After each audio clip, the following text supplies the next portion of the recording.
Before bourbon lit up Kentucky, before Scotch carved its name into smoky hills, there was Irish whiskey, born not just from barley and water, but from monks, fire, and legend.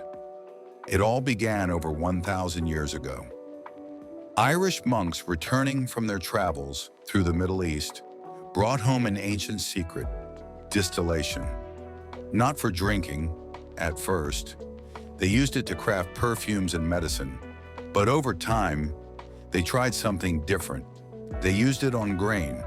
The result, a clear, warming liquid they called uisce beatha, the water of life. That word slowly evolved into whiskey. By the 18th and 19th centuries, Ireland wasn't just making whiskey, it was the global leader. Dublin and Belfast were home to the biggest distilleries on earth. Smooth, pot-stilled, triple-distilled. Irish whiskey was the gold standard, exported across Europe, America, and beyond. Sipped in salons, pubs, parlors, and prized by kings and commoners alike. But then, a series of events nearly wiped it off the map. The Irish War of Independence fractured the nation.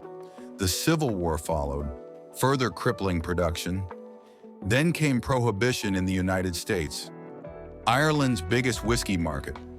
Just as Ireland stumbled, Scotland surged. Blended Scotch whiskey, cheaper, smokier, and easier to mass produce, took over bars around the world. By the 1980s, only 2 whiskey distilleries remained in all of Ireland. 2. But Irish whiskey wasn't finished. Through resilience and passion, distillers refused to let it die. Jameson doubled down on quality and branding. Bushmills kept the flame alive in the north. Redbreast stayed true to its roots. And then, the craft revolution arrived.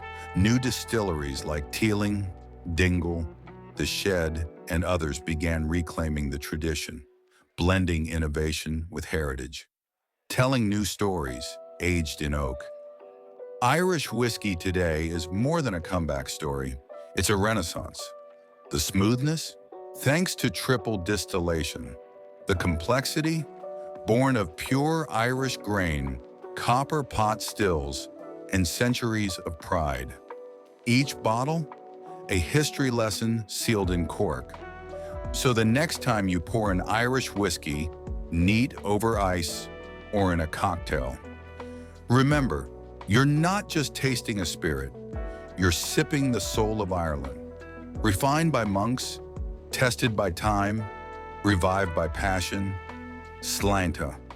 Check out the link in my profile to see more story like this. And let me know which story you want to know next.